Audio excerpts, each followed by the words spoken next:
សូមជូនរឿងចាន់ដែលបែកនិងសិល្បៈ Kintsugi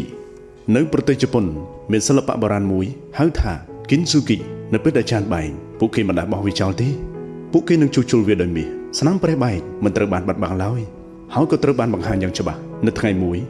កូនជាងវ័យក្មេងម្នាក់បានធ្វើឲ្យធ្លាក់បែកចាន់តែដែលម្ចាស់របស់គាត់ចូលចិនដោយភាពភ័យខ្លាចគាត់គិតថាម្ចាស់របស់គាត់ច្បាស់ជាខឹងគាត់ជាក់ជាមិនខានប៉ុន្តែម្ចាស់របស់គាត់បានរឹបបំណែកចានបែកនោះយ៉ាងអត់ធ្មត់ហើយនិយាយមកកាន់គាត់ថាឥឡូវនេះវានឹងក្លាយទៅជាចានតែដ៏ស្រស់ស្អាតមួយប៉ុន្មានសប្តាហ៍ក្រោយមកចានតែត្រូវបានជួសជុលរួចរាល់ហើយក៏យកត្រឡប់មកវិញដោយបន្លិចចេញនៅពណ៌មាសនៅតាមស្នាមបែកនោះវាមិនមែនជាចានធម្មតាទៀតឡើយវាមានលក្ខណៈប្លែកហើយស្អាតម្ចាស់របស់គាត់និយាយថាស្លាកស្នាមមិនធ្វើឲ្យយើងអាក្រក់ទេវាធ្វើឲ្យយើងមានតម្លៃជាងមុនមនុស្សភាគច្រើនព្យាយាមបិទបាំងភាពបរាជ័យពួកគេលាក់ទុកការជឿចាប់របស់ខ្លួនហើយពួកគេមានអារម្មណ៍ថាអៀនខ្មាស់នៅចំណុចដែលមានស្លាកស្នាមរបស់ពួកគេទាំងនោះប៉ុន្តែការតស៊ូរបស់យើងគឺដូចជាខ្សែពណ៌មាសនៅជុំវិញស្នាមប្រេះបែករបស់ចានតែនោះអញ្ចឹងបើគ្មានវាទេវាគ្រាន់តែជាចានធម្មតាមួយប៉ុណ្ណោះបើមានវាចាននឹងក្លាយទៅជាសិល្បៈដ៏គួរឲ្យស្ងប់ស្ងាយមួយ